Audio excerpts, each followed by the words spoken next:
Bien, hermanos, como venimos desde hace algún tiempo hablando sobre la epístola del apóstol Pablo a los Gálatas, así que yo les invito a que tengan abiertas sus Biblias en el libro de Gálatas y en el capítulo 1. Hoy día vamos a hablar del origen del Evangelio de Pablo, basado en Gálatas capítulo 1, los versículos 11 al 24.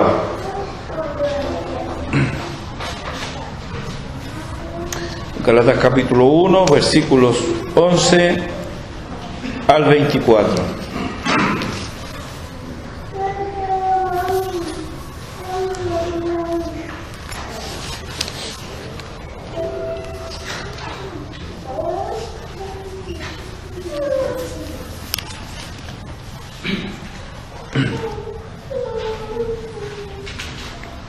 Mas os hago saber, hermanos, que el Evangelio anunciado por mí no es según hombre, pues yo ni lo recibí ni lo aprendí de hombre alguno, sino por revelación de Jesucristo.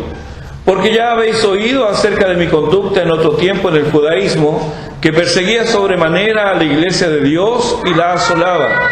Y en el judaísmo aventajaba a muchos de mis contemporáneos en mi nación, siendo mucho más celoso de las tradiciones de mis padres. Pero cuando agradó a Dios, que me apartó desde el vientre de mi madre y me llamó por su gracia, revelar a su Hijo en mí, para que yo le predicase entre los gentiles, no consulté enseguida con carne y sangre, ni subí a Jerusalén a los que eran apóstoles antes que yo, sino que fui a Arabia y volví de nuevo a Damasco. Después, pasados 3 años, subí a Jerusalén para ver a Pedro y permanecí con él 15 días. Pero no vi a ninguno otro de los apóstoles, sino a Jacobo, el hermano del Señor. En esto que os escribo, he aquí delante de Dios que no miento. Después fui a la región de Siria y de Cilicia, y no era conocido de vista a las iglesias de Judea que eran en Cristo. Solamente oían decir: aquel que en otro tiempo nos perseguía, ahora predica la fe que en otro tiempo asolaba. Y glorificaban a Dios en mí. Oremos, hermanos. Padre Celestial, gracias le damos por el privilegio que nos brinda de poder en este día escuchar su palabra. Rogamos la bendita asistencia de su Santo Espíritu en medio nuestro, para que aplique y explique esta su palabra a nuestros corazones.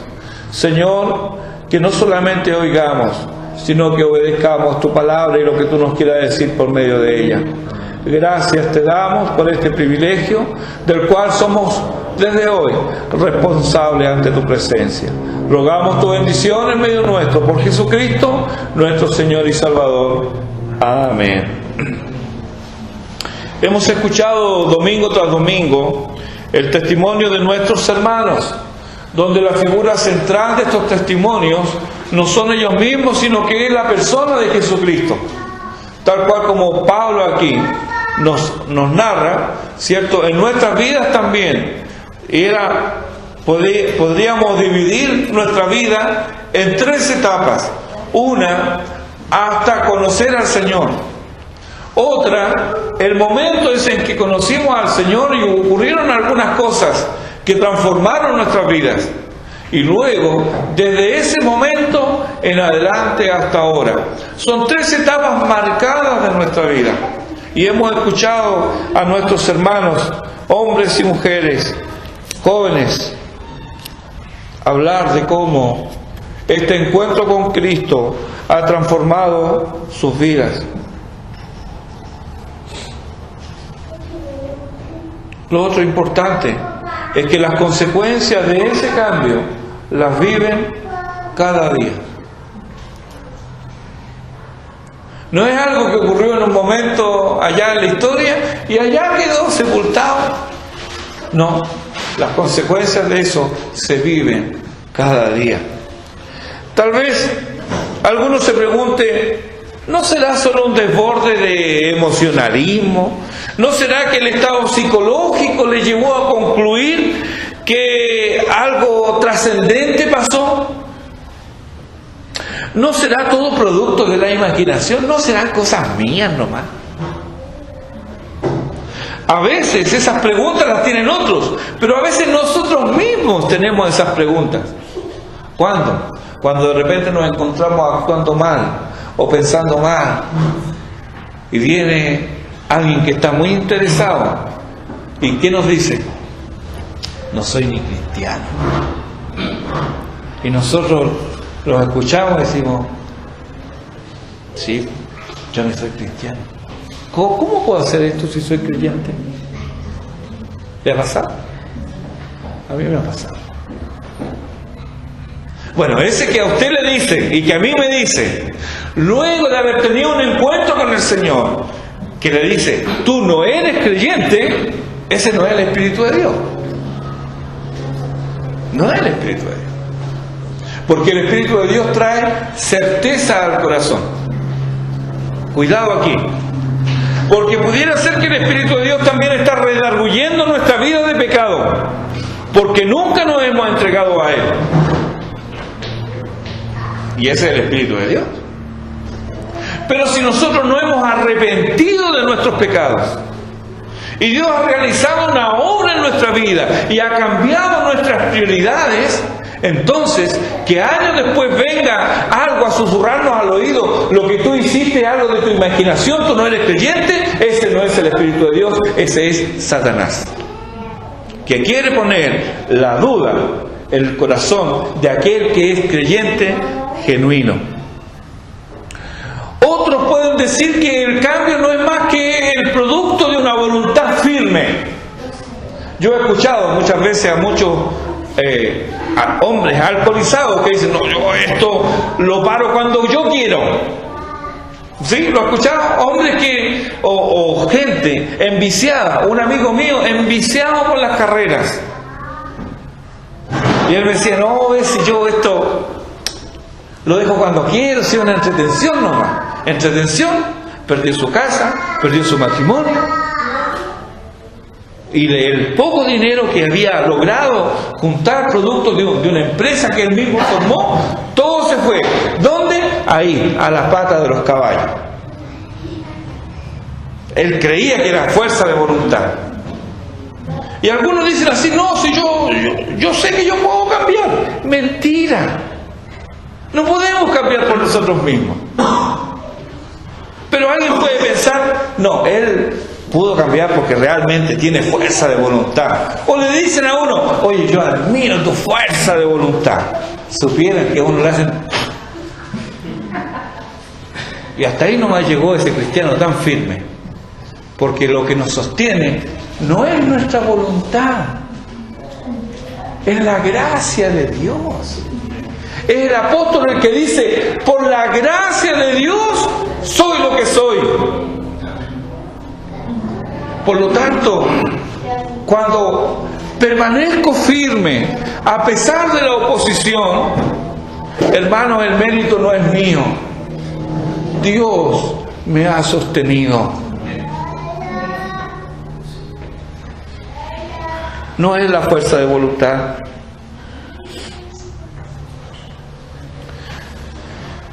Nuestros hermanos que han testificado, y cualquier creyente verdadero sabe que esto no tiene que ver con la voluntad del hombre. Bíblicamente la Biblia enseña que la voluntad del hombre está también caída.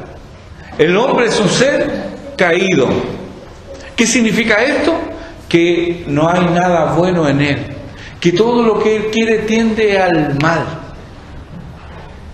Y aunque quiera hacer lo bueno, muchas veces no tiene el poder para hacerlo. Su voluntad está atada y no puede menos que querer lo que a Dios no le agrada. Entonces no es un tema de la voluntad. Porque no solamente Dios obró, sino que al obrar Dios cambió nuestros afectos, bien lo decía Abraham. Cambió nuestros deseos, cambió nuestras prioridades. Él las cambia. No solo hubo este cambio, sino que además Dios nos da el poder ahora para hacer el bien, para no devolver el mal con mal, que es lo normal. Y peor todavía, y es consecuencia del pecado. ¿Qué es lo que dice la Meca? La Meca, ya en el libro de Génesis, encontramos que él va a matar a un hombre por su herida. Miren, el concepto de venganza. ¿Qué es la venganza? No es ojo por ojo y diente por diente. Ojo, eso no es venganza. Eso es un concepto de justicia que debían aplicarlo los jueces. No es para que lo tome cualquiera. Lo que nosotros queremos muchas veces es vengarnos. Si el otro me pateó una vez, yo lo voy a patear 3 veces para que aprenda. Así somos. El concepto de venganza está plenamente arraigado en nosotros. Nosotros no queremos justicia, queremos venganza. Es porque no entendemos la justicia tampoco. Porque no entendemos quién es Dios y quiénes somos nosotros. Si Dios nos tratara conforme a estricta justicia a usted y a mí, ¿dónde, amados hermanos, estaríamos?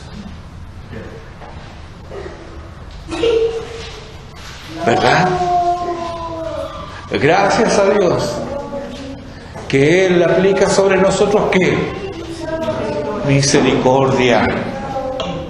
Misericordia. Él, al momento de obrar, Él nos ha dado el poder para agradar a Dios y para amar al prójimo, aunque éste en términos humanos no sea digno de nuestro amor. Mire, aquí no se trata de que la persona sea digna de nuestro amor, no. El primer mandamiento, ¿cuál es? Amarás al Señor tu Dios. ¿Cómo? Con todo tu corazón, con toda tu mente, de todas tus fuerzas. ¿Y el segundo mandamiento? ¿Cuál es? Y a tu prójimo, ¿cómo? Como a ti mismo. Mire, amarás a tu prójimo como a ti mismo.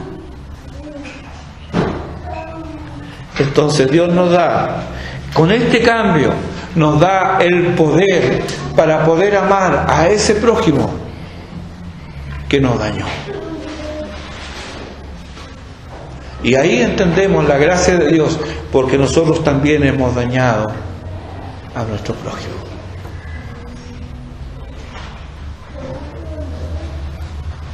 El pasaje que hoy nos ocupa se conoce como la sección biográfica en esta epístola y sigue hasta el capítulo 2, versículo 21. O sea, todo el capítulo 2 es la sección biográfica.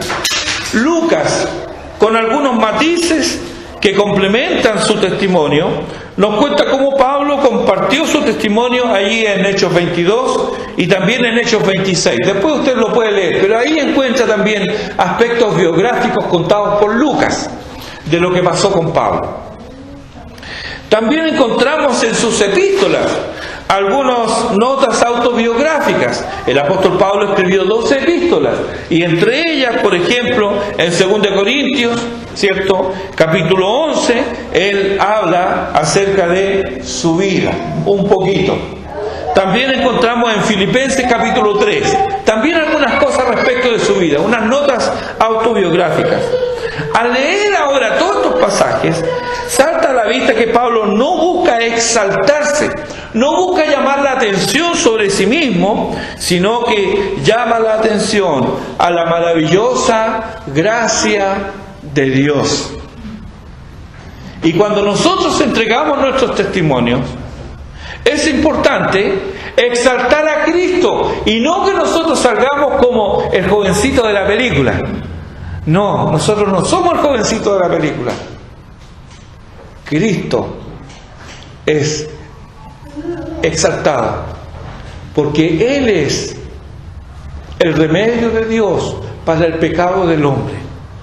Él es el Salvador. Hechos 4:12 nos dice: y en ningún otro hay salvación. Entonces Cristo debe ser exaltado en nuestras vidas, también en nuestro testimonio, también cuando hablamos. Cristo debe ser exaltado. Pablo llama la atención a la gracia de Dios, ya sea directamente o por contraste.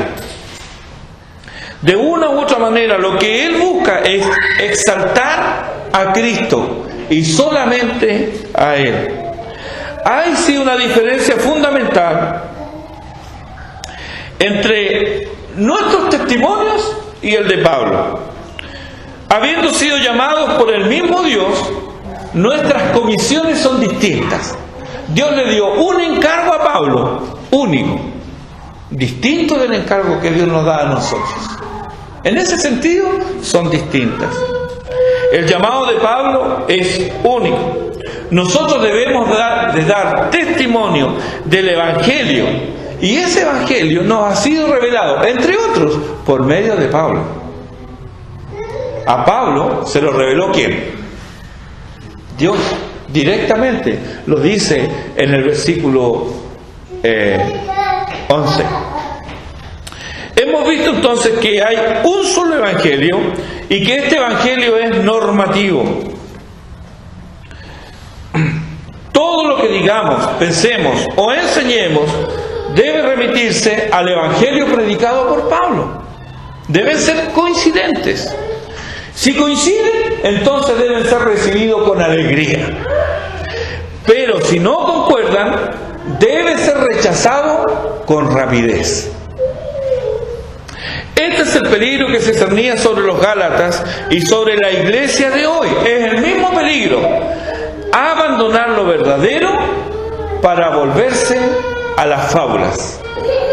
Se abandona lo verdadero para volverse a las fábulas.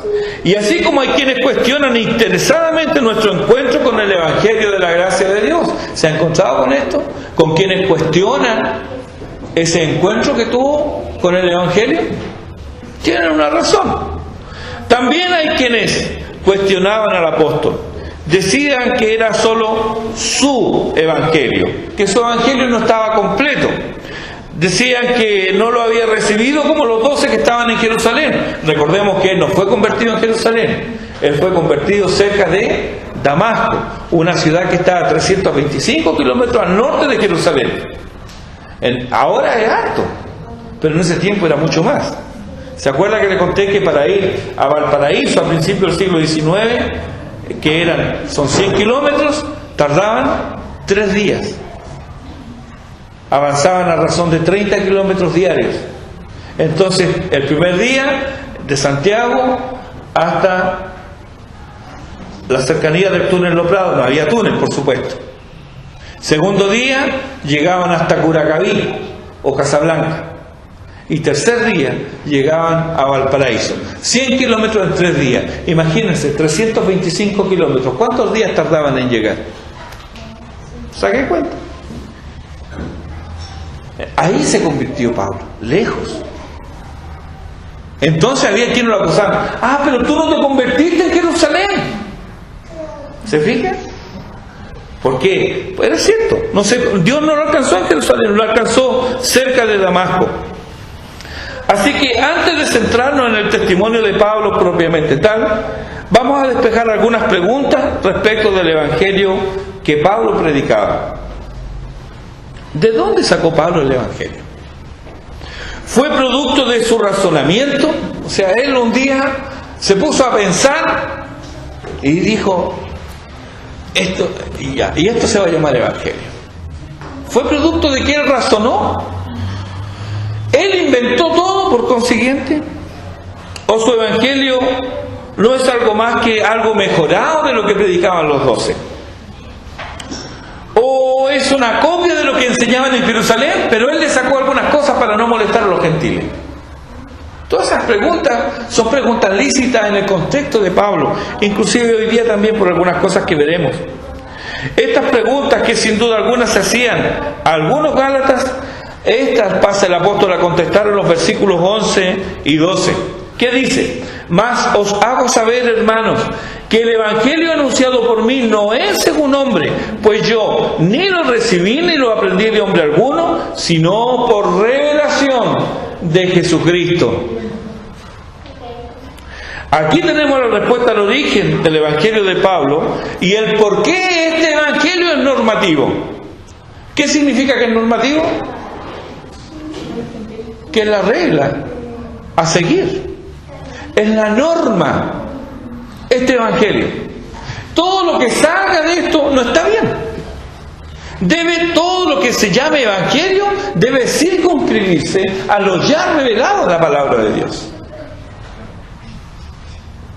El evangelio que Pablo predicaba no era de su propiedad. Él no lo había inventado. El evangelio no es el resultado de mentes inteligentes elucubrando y razonando acerca de cuestiones trascendentales. No, ese no es el evangelio. Me encontraba con un doctor en cierta oportunidad y decía, bueno, sí, yo sé que la Biblia fue escrita por hombres muy inteligentes. Y eso es un razonamiento que lo va a escuchar usted. Pero que eran inteligentes sin duda.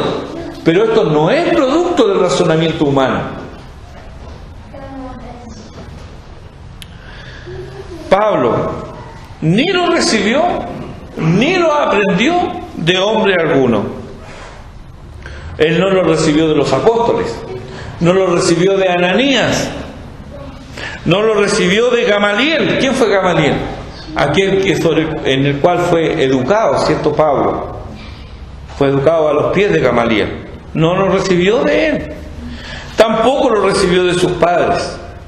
El evangelio que Pablo recibió, predicó, escribió y enseñó fue por, dice el versículo 12, revelación de Jesucristo.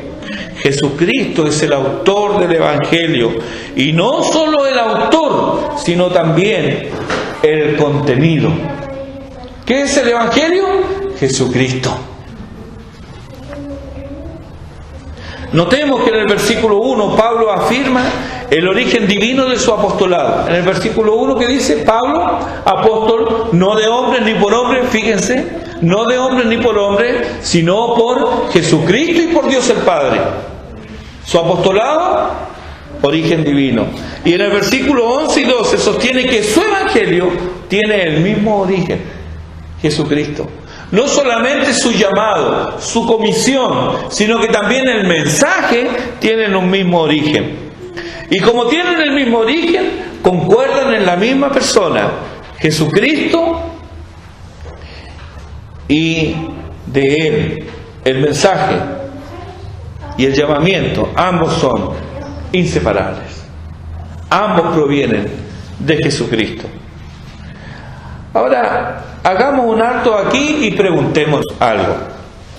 El evangelio que yo digo creer, el evangelio que usted cree, ¿de quién lo recibió?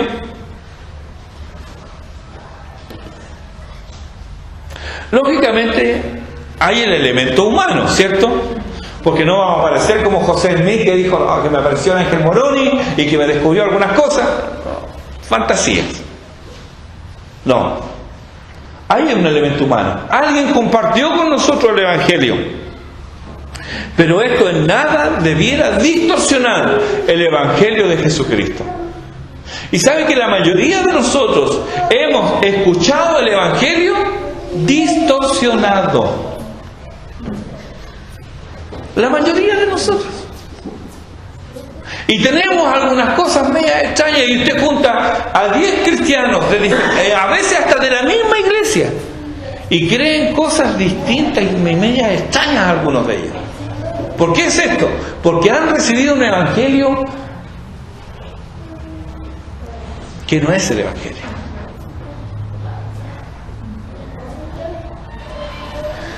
Si lo recibí de mis padres, o de algún maestro o predicador, es solo un asentimiento intelectual, sin evidencias tangibles. O sea, es algo que yo puedo memorizar y como lorito repetir después. ¿Eso es el Evangelio? Los apóstoles decían, tenían una frase: lo que hemos visto y oído. Mira cómo lo pone Juan, en 1 de Juan capítulo 1, versículos 1 al 3. 1 de Juan capítulo 1, versículo 1 al 3 dice: lo que era desde el principio, lo que hemos oído, lo que hemos visto con nuestros ojos, lo que hemos contemplado y palparon nuestras manos tocante al verbo de vida. Porque la vida fue manifestada y la hemos visto y testificamos y os anunciamos la vida eterna, la cual estaba con el Padre y se nos manifestó. Lo que hemos visto y oído, eso os anunciamos, para que también vosotros tengáis comunión con nosotros, y nuestra comunión verdaderamente es con el Padre y con su Hijo Jesucristo. Y aquí hay otra dimensión del testimonio, que el testimonio, si es verdadero, no es solitario. No es solitario. El testimonio sale de la comunión con otros, que también tienen comunión con su Hijo y con el Padre por medio de Jesucristo.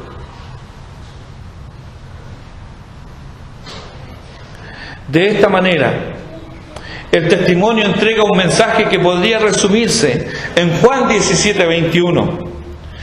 Ahí dice, está orando el Señor y dice: para que todos sean uno, como tú, oh Padre, en mí, y yo en ti, que también ellos sean uno en nosotros, para que el mundo crea que tú me enviaste. La palabra del testimonio, entonces, tiene que ver con la persona de Jesucristo, que sale de una comunidad de creyentes que están en unidad. Y el Señor dice: el mundo creerá eso. Para que el mundo crea que tú me enviaste. La unidad aquí no es uniformidad. No. En lo esencial debemos sostener lo mismo. Como afirma Rupertus Meldenius en su aforismo: en lo esencial, unidad; en lo no esencial, libertad; y en todo, caridad. Muchas veces el testimonio cristiano no es creíble porque no deja lugar a la diversidad en cosas secundarias y tiene la pretensión de uniformar todo. Y hubo veces en la historia en que esta pretensión se impuso a sangre y fuego, para vergüenza del cristianismo. La Inquisición nomás, sin ir más lejos. Por supuesto, la libertad en lo no esencial jamás conducirá al pecado, porque si llega a ese estadio la pretendida libertad, entonces estamos hablando de libertinaje. Libertad en cosas secundarias no significa libertinaje, no significa pecado. Por ejemplo, un hermano cree que puede tomar bebidas alcohólicas y otro hermano cree que no debe tomar bebidas alcohólicas. Uno lo toma y el otro sí. Es algo secundario. Pero si aquel que toma se embriaga, ya estamos hablando ¿de qué? De pecado. Entonces esa no es libertad. Ahí está haciendo uso de libertinaje, aunque él diga que tiene libertad para hacerlo. Nadie tiene libertad para pecar. Dios no le ha dado esa libertad a nadie. ¿Se entiende la diferencia? Y si estamos en esta situación, ¿qué testimonio puede entregar un libertino?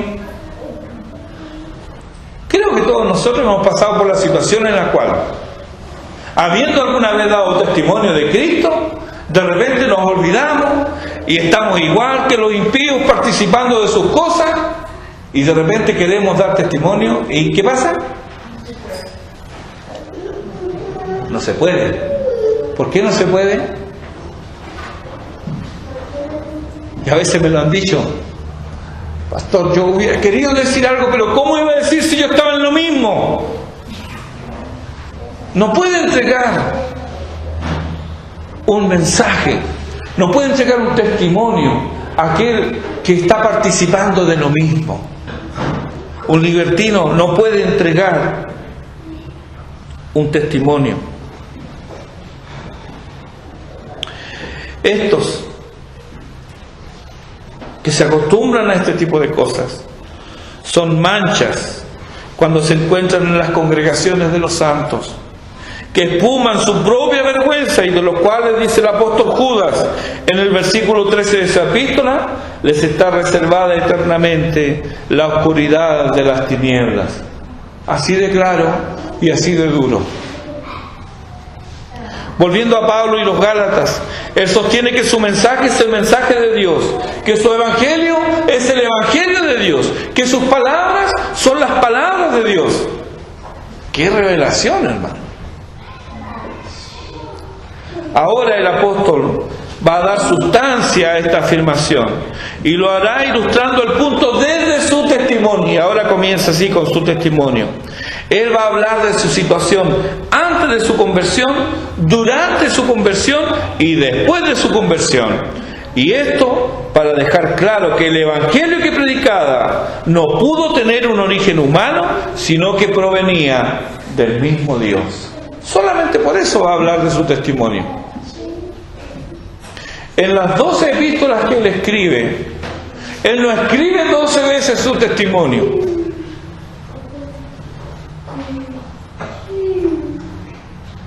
Por consiguiente, el testimonio nuestro no es el caballito de batalla para compartirlo con un incrédulo. No. Debemos dejarnos guiar por el Espíritu de Dios. Y van a haber veces que vamos a compartirlo, y van a haber veces que no lo vamos a compartir. Porque realmente eso no es lo realmente importante. Lo importante es Cristo.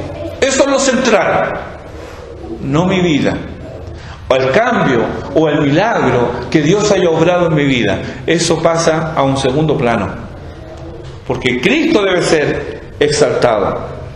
Los versículos entonces 13 y 14 nos hablan de Pablo antes de su conversión. ¿Qué dice ahí? Porque ya habéis oído acerca de mi conducta en otro tiempo en el judaísmo, que perseguía sobremanera a la iglesia de Dios y la asolaba.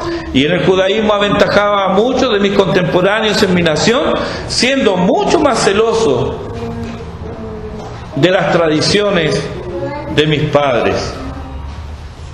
Pablo ahora destaca dos cosas respecto de su vida pasada: su conducta y sus creencias. Respecto de su vida pasada, una va unida a la otra. Esto, hermanos, es inevitable porque actuamos de acuerdo a nuestras creencias. ¿Por qué algunas personas se niegan a pasar por debajo de una escalera? ¿Cree que trae mala suerte? ¿Será verdad? Pero por las dudas no pasamos debajo de la escalera. Da lo mismo. Actuamos según nuestras creencias. Y esto que es cierto respecto de estas supersticiones es respecto de la vida. Actuamos según nuestras creencias. Creencias erróneas, conductas erróneas. Creencias ridículas, conductas ridículas. Como tirar sal para atrás, pasar debajo de la escalera, el gatonero y cuántas otras cosas más.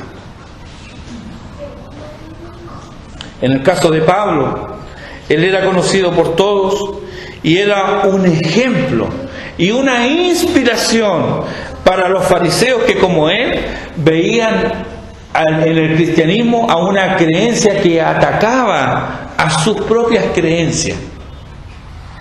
Porque Pablo no hacía esto porque era malo nomás, porque era terriblemente malo. No, detrás de su conducta había una creencia. ¿Y cuál era esa? De que los cristianos eran judíos traidores y que blasfemaban de Dios. Es así que él admite que perseguía sobremanera a la iglesia de Dios. En Hechos capítulo 7 se nos relata la lapidación y martirio de Esteban. Inmediatamente, en el relato, en 8, versículo 1, dice: y Saulo consentía en su muerte. Luego, en el versículo 3 del capítulo 8, se nos describe más detalladamente su actividad. Mire, y Saulo asolaba la iglesia y entrando casa por casa arrastraba a hombres y a mujeres y los entregaba en la cárcel. Esto es lo que escribe Lucas. ¿Cómo lo escribió Lucas? A lo mejor Lucas le puso color. A lo mejor son cosas que Lucas vio y pensó o alguien le contó. Pero escuchemos lo que dice el propio Pablo ahí en Hechos, capítulo 26, los versículos 9 al 11. Mire cómo habla Pablo de sí mismo. Y preste atención, por favor, a los pronombres que él ocupa, los pronombres personales. Dice: yo ciertamente había creído mi deber hacer muchas cosas contra el nombre de Jesús de Nazaret, lo cual también hice en Jerusalén. Yo encerré en cárceles a muchos de los santos, habiendo recibido poderes de los principales sacerdotes. Y cuando los mataron, yo di mi voto, y muchas veces, castigándolos en todas las sinagogas, los forcé a blasfemar. Y enfurecido sobremanera contra ellos, los perseguí hasta en las ciudades extranjeras. Y nos consta que es verdad, porque el de Jerusalén no le importa ir a 2 semanas de camino, contarle ir allá y apresar a creyentes. Este era Pablo. Aquí, hermanos, lo que tenemos es fanatismo. Y un fanatismo del peor, que es el fanatismo religioso. Tenemos al salvaje y violento Saulo, convencido de que cumplía con un deber que Dios le había impuesto. Mire usted, y después puede leerlo nuevamente en su hogar, este pasaje, y realmente es espeluznante las cosas que este Pablo hacía. Porque forzar a alguien a blasfemar, ¿usted cree que lo hacía con argumentos? Con tortura, sin duda alguna, infligía dolor. ¿Y quizás de qué tipo? Para forzar a esos creyentes a blasfemar el nombre de Dios.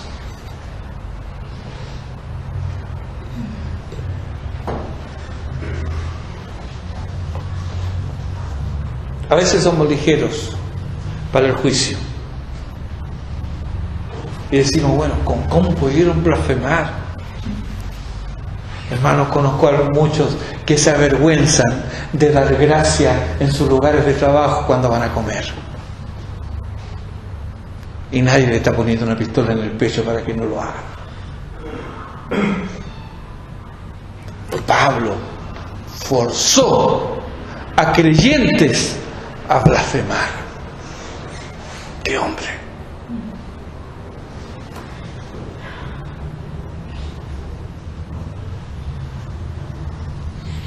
¿Qué Dios es este que lleva a Pablo a hacer estas cosas? Ciertamente no es el Dios revelado en las Escrituras. No es el Dios que nos acusa como transgresores a su santa ley cuando no amamos al prójimo. Sabemos que amar no es consentir ni animar conductas impropias. Pero esto nada tiene que ver con odiar, con maltratar o con ignorar deliberadamente al que actúa o es diferente.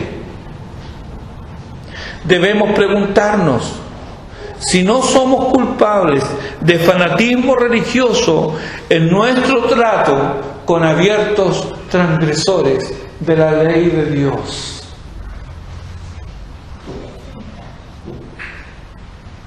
Preguntémonos. ¿Cómo los tratamos? Saulo,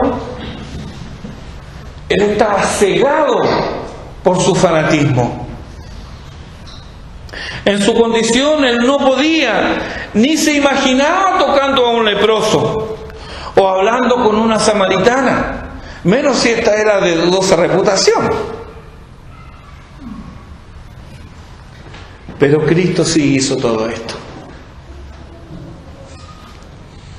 Cuando veo todo esto en este panorama, un Saulo religioso que odiaba y un Cristo que no le temía a juntarse con publicanos. ¿Sabe que en el mundo judío los publicanos estaban después de los perros y de las mujeres? Despreciados totalmente. Él no tenía ningún problema en mezclarse con ellos. Fue acusado ¿de qué? De comilón y de bebedor, porque participaba con ellos. Nosotros muchas veces estamos muy preocupados que no vayan a pensar mal de mí, y no tenemos ningún empacho en ofender a nuestro Dios con nuestra conducta cuando nadie nos ve. Pero así somos. Él estaba cegado. Cristo sí hizo todo esto. Él tocó a un leproso, habló con una samaritana. Saulo temía contaminarse, porque en su sistema religioso lo impuro contamina. Es como el miedo que había en la década del 80, cuando había mucho desconocimiento acerca del SIDA. ¿Qué es lo que pasaba? Ni los tocamos. Ni los tocamos. Nos hace que nos vamos a contaminar. Esa es la religión. La religión cree que lo impuro lo va a contaminar. Entonces se mantiene aparte. Así que, en definitiva, el fanático lo que está haciendo es tratando con su temor de contaminarse, porque él teme que así va a recibir daño. Si nosotros observamos a Cristo, Él no teme la contaminación. Su palabra y su toque levanta a los muertos.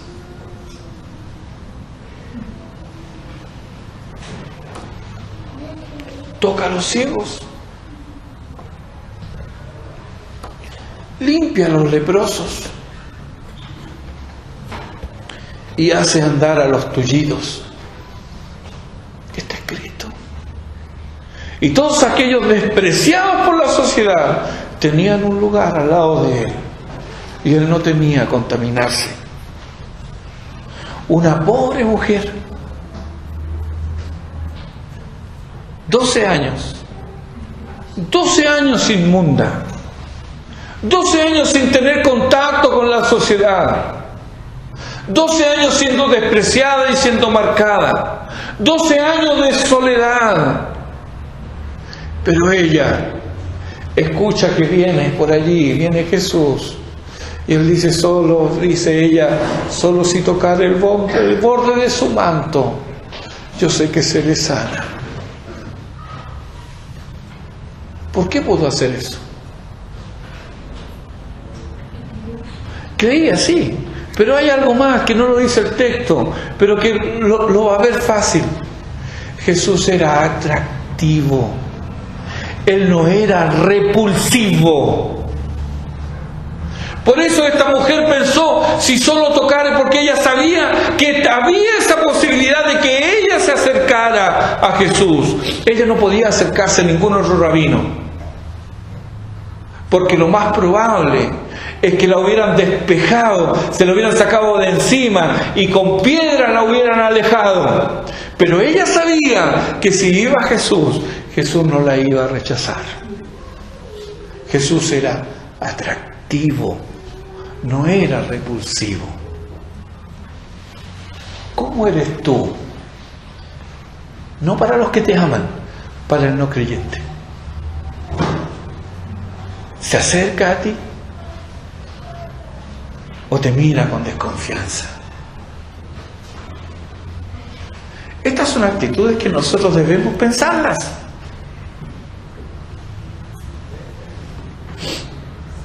Debemos sacudirnos el peso de la historia. En ella, en la historia, las páginas de vergüenza y confusión son muchas. ¿Por qué? Porque se ha imitado a Saulo y no a Cristo.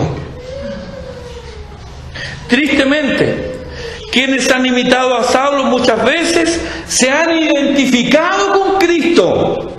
Pero Cristo lo advirtió. ¿Qué dijo él? Por sus frutos los conoceréis.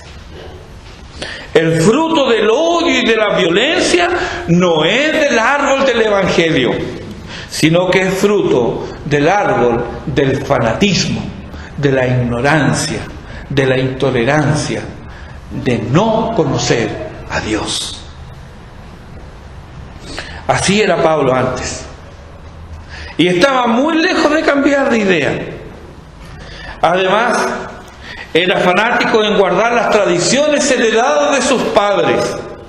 No se preguntaba qué tanto coincidían estas tradiciones con la palabra de Dios, porque él ciegamente seguía las instrucciones que le habían sido enseñadas y hasta iba más allá todavía. Recuerden, Filipenses capítulo 3, él cuenta esto. Aventajaba a los de su generación. Este era Saulo, un fanático religioso y un intolerante, un incondicional de la tradición heredada y por lo mismo un fanático perseguidor de Cristo y su iglesia. En vista de esto, déjame preguntarte una cosa. En tu trato con quienes piensan o viven diferente, ¿actúas como Saulo o actúas como Cristo? ¿Cómo se manifiesta tu paciencia y respeto con el inconverso? ¿Qué es gracia? ¿No es el favor que no se merece? Si has recibido gracia, ¿estás entregando gracia en tu trato? Debemos contestarnos esas preguntas, si lo decimos creyentes y seguidores de Cristo. Veamos ahora a Pablo durante su conversión, el versículo 15 y la primera parte del versículo 16. Dice: pero cuando agradó a Dios, que me apartó desde el vientre de su madre y me llamó por su gracia, revelar a su Hijo en mí, para que yo le predicase entre los gentiles. ¡Qué contraste maravilloso es el que tenemos aquí! Antes él había dicho: yo perseguía la iglesia de Dios, yo la asolaba, yo quería destruirla, yo aventajaba a los de mi generación en mi celo y fanatismo. Yo, todo yo. Ahora, ¿cómo cambia Pablo? Él comienza a hablar de Dios. ¿Qué dice? Pero Dios. Antes resumaba odio e intolerancia. Pero Dios. A mí me emocionan estas palabras. Porque yo llevaba un camino en la vida que, según yo, ese era el camino que yo tenía que seguir. Pero Dios salió a mi encuentro. Abraham iba en una dirección, pero Dios salió a su encuentro. Cristian iba en una dirección, y así cada uno de nosotros. íbamos por un camino y que muchas veces creíamos que eso estaba bien. Pero Dios salió a nuestro encuentro y cambia todo esto, transforma todo esto. Cuando Dios irrumpe en la vida de Pablo, la transforma de inmediato. ¿Ocurrió eso en tu vida? Puedo testificar que fue así. Cuando Dios irrumpió en mi vida, la transformó. El odio que había en mi corazón, ¿sabe? Yo el único uniforme que pasaba era el uniforme de los bomberos. No me muestren un carabinero. Literalmente, hermanos, se me erizaba la piel. Odiaba a los militares. Pero cuando Dios irrumpió en mi vida, ese odio cambió. Y uno de mis mejores amigos fue un ex militar que trabajó siendo militar en la inteligencia del ejército. Bueno, si Dios pudo juntar a un publicano como Mateo, un entreguista dirían hoy día, con un fanático celote como Simón, este era un guerrillero, o sea, juntó a alguien de la UDI con alguien del Partido Comunista, y a ambos lo hizo el Señor, sus discípulos, guardando las distancias, por supuesto, pero de ideas muy distintas. Dios sobró en sus vidas. Pero cuando agradó a Dios revelar a su Hijo en mí, fue en un momento en la historia de Saulo. Bastó solo un momento para cambiar a este fanático religioso, perseguidor de la iglesia, un blasfemo, un insolente, un asesino de inocentes. Dios tuvo a bien, dice Pablo, revelarme a su Hijo. Aquí vemos la soberanía de Dios en acción, que cambia totalmente los planes que Saulo tenía. Él estaba empeñado en perseguir y destruir. Dios lo detuvo y cambió su accionar, porque cambió su mente, cambió sus propósitos. Iba en una dirección con furia y determinación, pero Dios sale a su camino y lo cambia ahora. Lo cambia como si nada. Dios le reveló a su Hijo. Para Saulo, Jesús era un impostor, y quienes seguían a este Jesús eran unos traidores al judaísmo. Jesús era otro charlatán, un autoproclamado Mesías, pero había sido apresado, juzgado y condenado a muerte. Había sido ejecutado como criminal. Poco le importaban a Saulo los cuentos que decían que él había resucitado. Él sabía que los discípulos habían ido de noche y se habían robado el cuerpo de Jesús. Cuando estudiamos de la resurrección vimos que eso es ridículo. Pero eso ellos lo creían. No era que Pablo no creía en la resurrección, él era fariseo. Y los fariseos creían en la resurrección. Pero acerca de Jesús, ellos habían inventado esta historia que se repite en círculos judíos hasta el día de hoy. Sin embargo, en medio de su ceguera, él ahora ve la luz. Tuvo un encuentro con el Cristo resucitado y todo cambió. De pronto, los textos hebreos cobraron realidad y sentido. Descubrió que perseguía a quien buscaba sin saberlo, que el objeto de su amor era el blanco de su odio.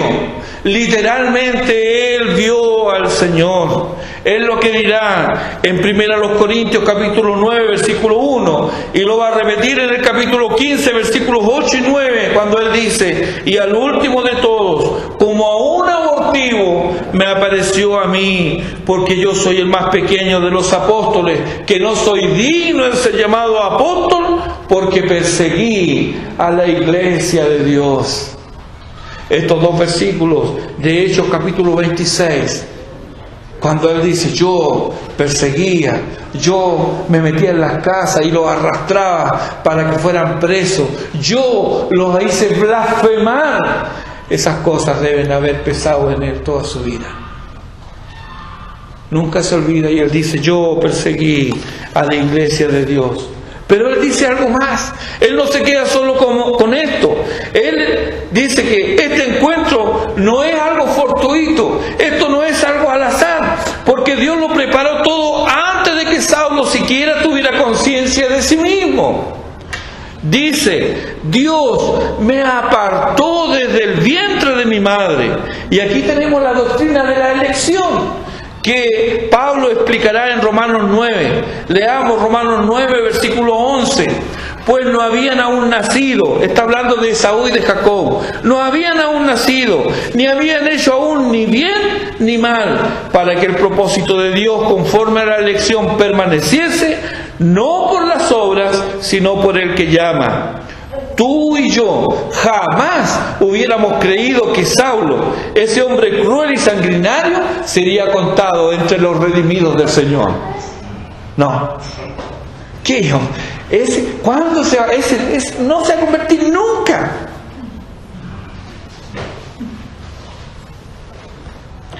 Porque ciertamente nosotros pensaríamos en función de sus obras. Y como sus obras son malas y muy malas, entonces ¿qué se va a convertir ese? Si ese es el mismo demonio. Nada hay imposible para Dios. Nada. Dios puede transformar al más vil pecador. Pablo dijo, yo soy el primero.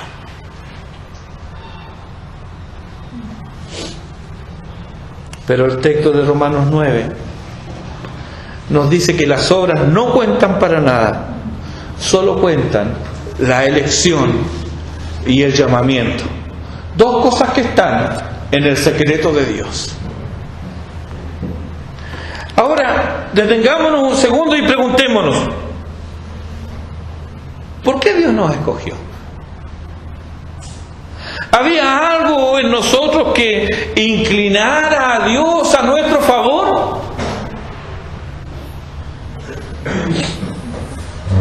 ¿Verdad, hermanos, que es pura gracia? Nada habíamos en nosotros.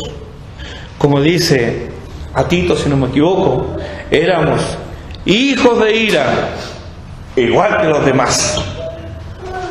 Dice nuestra confesión de fe, el artículo 10, el párrafo 1, aquellos a quienes Dios ha predestinado para vida, tiene a bien en su tiempo señalado y aceptable llamar eficazmente por su palabra y espíritu, sacándolos del estado de pecado y muerte en que están por naturaleza y llevándolos a la gracia y la salvación por Jesucristo, iluminando de modo espiritual y salvador sus mentes, a fin de que comprendan las cosas de Dios, quitándoles el corazón de piedra y dándoles un corazón de carne, renovando sus voluntades y por su poder omnipotente, induciéndoles a querer hacer lo bueno y llevándoles eficazmente a Jesucristo, pero de modo que acuden a Él con total libertad, habiendo recibido por la gracia de Dios la disposición para hacerlo.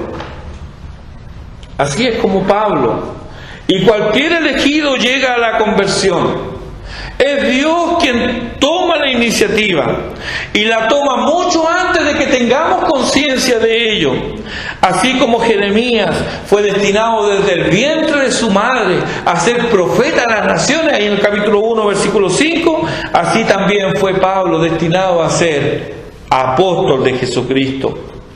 Pero esta revelación del Hijo de Dios, este apartarse desde el vientre materno, este llamamiento por gracia, no está truncado de propósito, porque cuando Dios llama, llama para algo. No hay, ni debiera haber capacidad ociosa en el reino de Dios. Dios llama para algo. Y el propósito de Dios en Pablo es, como dice en el versículo 16, revelar a su Hijo en mí, y aquí está el propósito, para que yo le predicase entre los gentiles. Si Dios te ha llamado, no es para que estés ocioso en su reino. Él, al igual que a Pablo, te ha dado dones y talentos para que lo uses para su gloria. Y muchas veces esto tiene lugar o debiera cumplirse en tu actividad cotidiana. ¿Tu actividad cotidiana cuál es? ¿El trabajo? Ahí debes honrar a Dios y darle gloria haciendo bien tu trabajo. Las damas, si no trabajan fuera de la casa, trabajan dentro de la casa. Y algunas, como mi esposa, le toca ambas cosas. Trabaja fuera y a veces tiene que llegar a la casa a trabajar también porque tiene un marido que no es muy ordenado, que digamos. Tiene que trabajar. Pero en ese trabajo, ya sea que estés dentro de la casa o fuera de ella, debes trabajar para la gloria de Dios. En cuanto a Pablo, vemos que su elección prenatal, su llamamiento en la historia y la revelación de Cristo en él era todo obra de Dios. Tanto su misión, apóstol, como su mensaje, el Evangelio, no provenían de hombre alguno ni derivaban de él mismo. Ambos, misión y mensaje, provenían de Dios. Pero quienes se oponían a él podían argumentar: sí, Pablo, reconocemos todo esto, pero ¿no es verdad que recibiste instrucciones después de convertirte? Esto es lo que Pablo va a negar en nuestro último punto. Pablo, después de su conversión, los versículos 16, la parte B, hasta el 24, dice: no consulté enseguida con carne y sangre, ni subí a Jerusalén a los que eran apóstoles antes que yo, sino que fui a Arabia y volví de nuevo a Damasco. Después, pasados 3 años, subí a Jerusalén para ver a Pedro y permanecí con él 15 días. Pero no vi a ningún otro de los apóstoles, sino a Jacobo, el hermano del Señor. En esto que os escribo, he aquí delante de Dios que no miento. Después fui a las regiones de Siria y de Cilicia, y no era conocido de vista las iglesias de Judea que eran en Cristo. Solamente oían decir: aquel que en otro tiempo nos perseguía, ahora predica la fe que en otro tiempo asolaba, y glorificaban a Dios en mí. Inmediatamente luego de su conversión, dice él, no consulté con nadie. Sabemos por Hechos 9 que Ananías fue con un encargo del Señor a Pablo, pero Ananías no lo hizo discípulo a Pablo. Por Hechos 9:20 sabemos que predicó por algunos días en Damasco. Aquí nos dice que no fue a Jerusalén sino a Arabia, tal vez al este de Damasco. No hay más registros escriturales acerca de este periodo en la vida de Pablo. No encontramos nada más. ¿Qué hizo Pablo en Arabia? Tal vez la ocasión en que salió de Damasco es la descrita en Hechos 9:25, cuando sale, es cierto, lo hacen descender fuera de los muros de la ciudad, escondido en un canasto.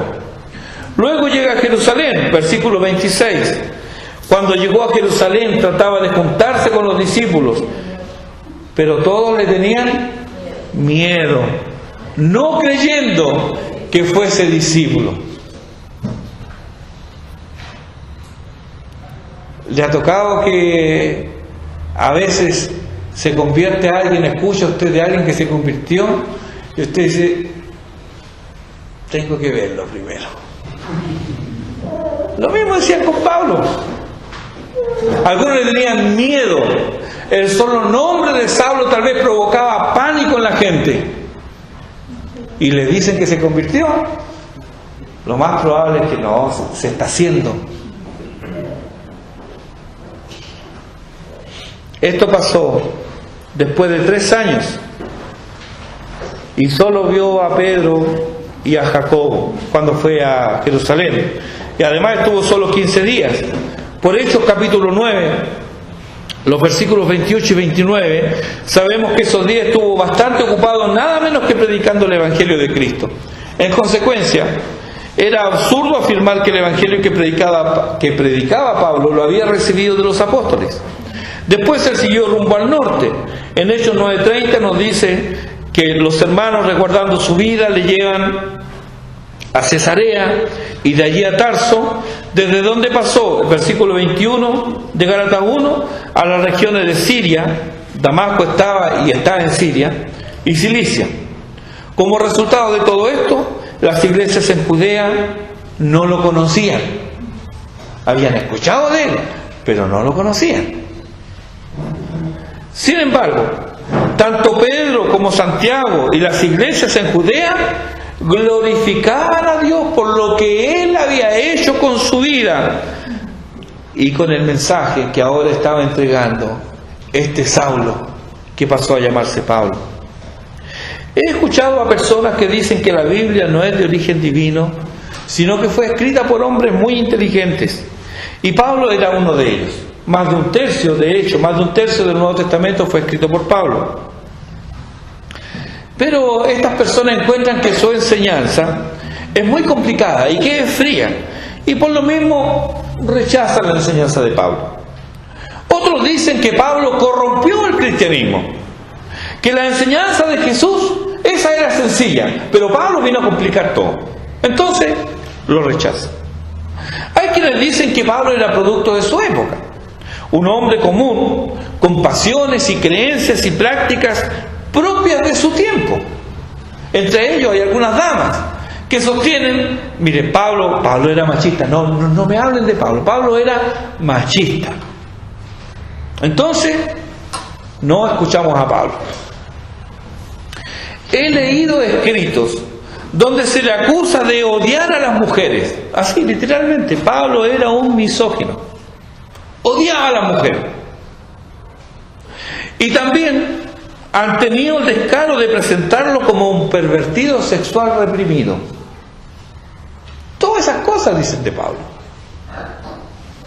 Ciertamente hay interés en denigrar al apóstol para socavar así su autoridad. Pero esto no es nuevo. Ya lo hacían los judaizantes, ¿se acuerdan? Los que están aquí en Gálatas. Eso era lo que hacían, denigrarlo para socavar su autoridad. Antes los Gálatas y ahora nosotros, ¿aceptaremos el testimonio de Pablo? No solo de su conversión, sino también de su mensaje. ¿Aceptaremos su testimonio como que es de origen divino y que el mensaje que predica viene de Dios mismo? Tienes la opción de no aceptar nada de esto. Puedes escoger cualquiera de estas teorías y no aceptar lo que dice Pablo. Pero hay algo que no puedes hacer. No puedes negar la autoría divina del mensaje paulino y todavía llamarte cristiano. No lo puedes hacer.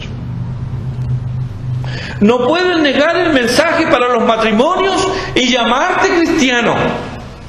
No puedes negarte a obedecer los claros mandamientos bíblicos al interior del hogar y llamarte cristiano. De todas estas cosas nos habla Pablo. No puedes deshonrar a tus padres y engañar a tu esposa y llamarte cristiano. No puedes llamarte cristiano si no sigues a Cristo. Si el apóstol está en lo cierto y él recibió el evangelio de la gracia de Dios mismo, entonces rechazar a Pablo y sus escritos es rechazar a Dios.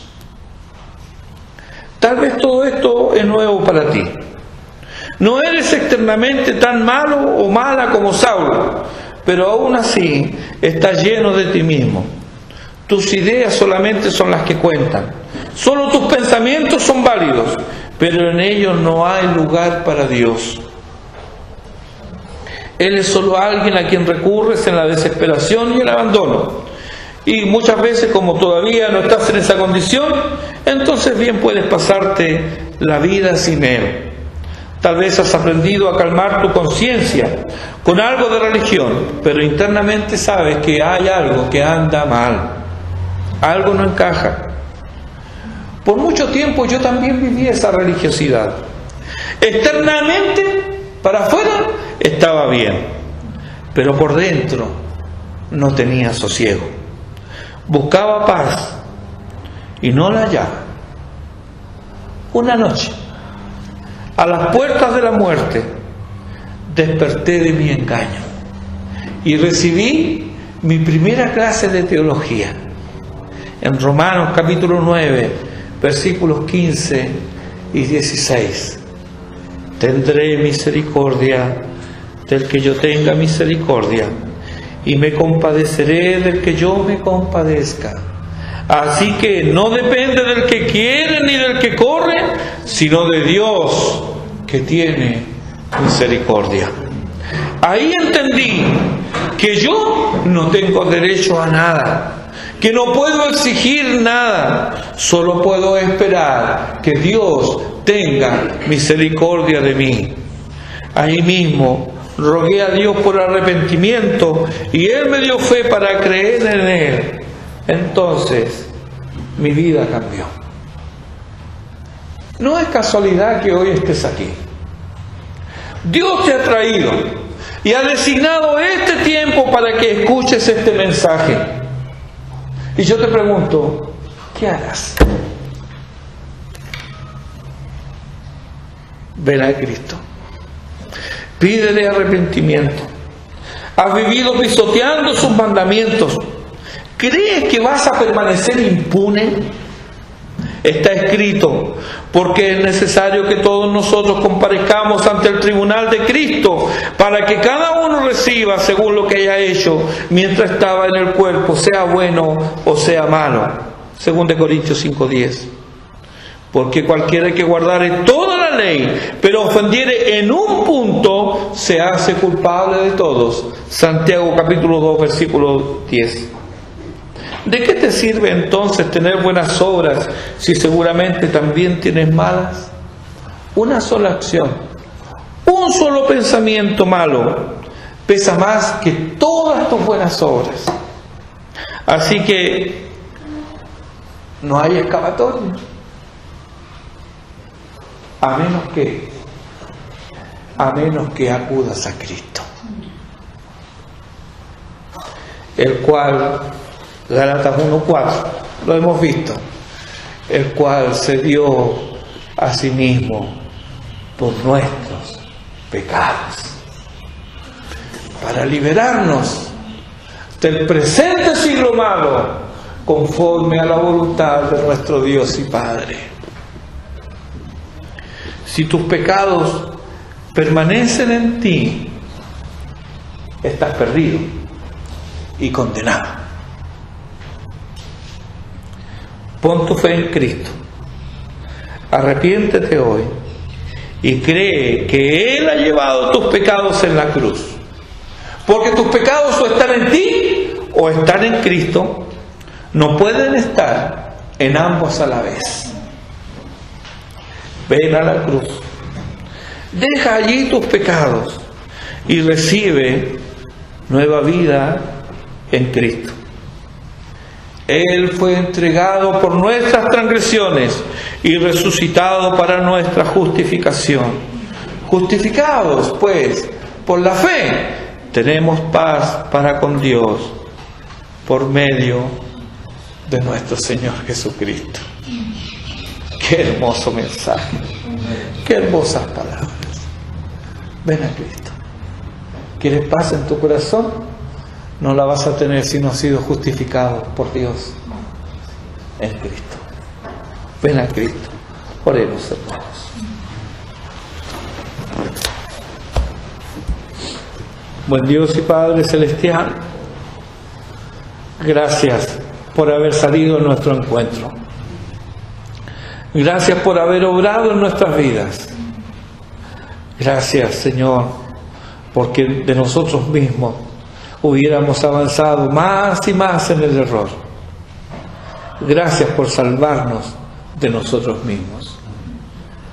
Te pedimos ahora por aquellos de nuestros amigos y visitas que hoy están aquí, que aún no te han entregado sus vidas. Rogamos que tu Santo Espíritu siga hablando en sus corazones y ellos puedan volverse a ti, puedan dejar sus cargas en Cristo, para así gozar de la vida, porque tú das vida y vida en abundancia. Gracias por tu salvación. Gracias por la obra de Cristo en la cruz del Calvario, porque por medio de ella somos justificados y hay paz en nuestros corazones. A ti damos gloria, honra y alabanza por Jesucristo, nuestro Señor y Salvador. Amén.